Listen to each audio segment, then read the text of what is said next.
And only on to tonight, new concerns about the future of a program that helps thousands of Western New Yorkers suffering from serious illnesses. Good evening, I'm Mary Alice Demler. And hello everyone, I'm Scott Levin. Medical marijuana has been legal in the state for almost 2 years now. The program is about to expand once again with another dispensary set to open up right here in our region. But that expansion could put even more of a financial strain on the companies that have yet to turn a profit. And our Michael Wooten explains tonight in this Two on Your Side original investigation.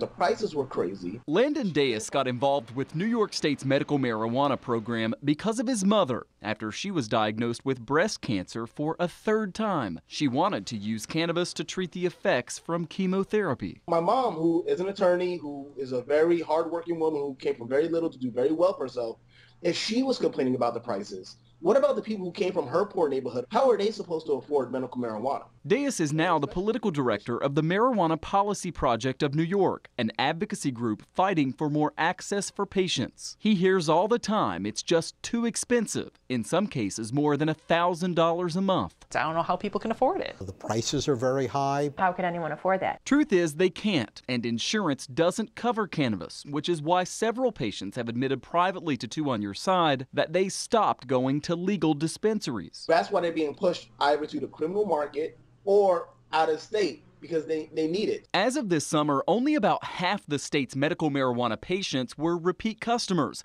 The rest only bought products once or never at all. The CEO of PharmaCannabis told us until the state fixes the patient access problem, New York patients will continue to rely on black market solutions for relief. They are willing to skirt the law in some instances to make sure they can get their medicine at an affordable price. And that has an impact on the entire industry. Medical marijuana growers are required to pay a 7% tax on all sales. Two on Your Side looked through almost 2 years of that tax collection data and found the companies continued to struggle financially. The CEO of Vireo Health said none of the growers has even made a penny in profits since day one. Last year, the 5 companies combined to bring in only $5.3 million in revenue before paying anything in taxes and expenses. So far this year, the trend is improving. Monthly revenue in September topped $2 million for the first time ever. And the state points out it's now expanding the medical cannabis program. This is the old Seneca Plumbing and Heating Supply building right downtown.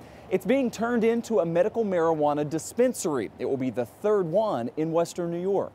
Overall, the number of dispensaries statewide is doubling from 20 to 40. That will help with patient access.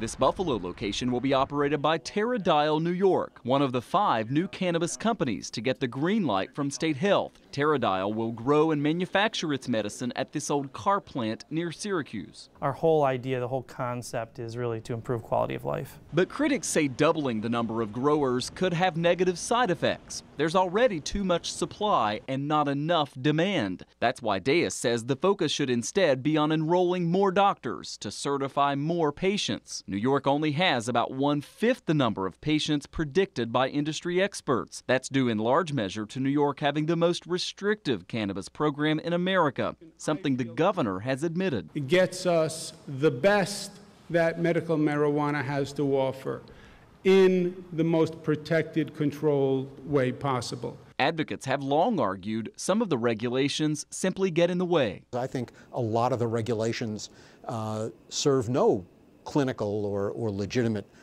public safety purpose. Until that changes, critics say we'll continue to have people needlessly suffering because they can't get access to the medicine. Not to be all doom and gloom here, again, revenue is going up, which means people are buying more products than before. But at last check, there are still only about 35,000 certified patients across New York. That is low compared to other states. Some doctors have 6-month waiting lists to see new patients.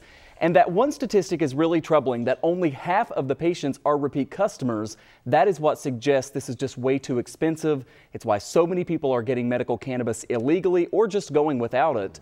I talked with one man who wanted medical marijuana to treat his chronic pain. He can't afford it, so instead he's on powerful opioids because they're covered by his insurance. The medical marijuana guys is not.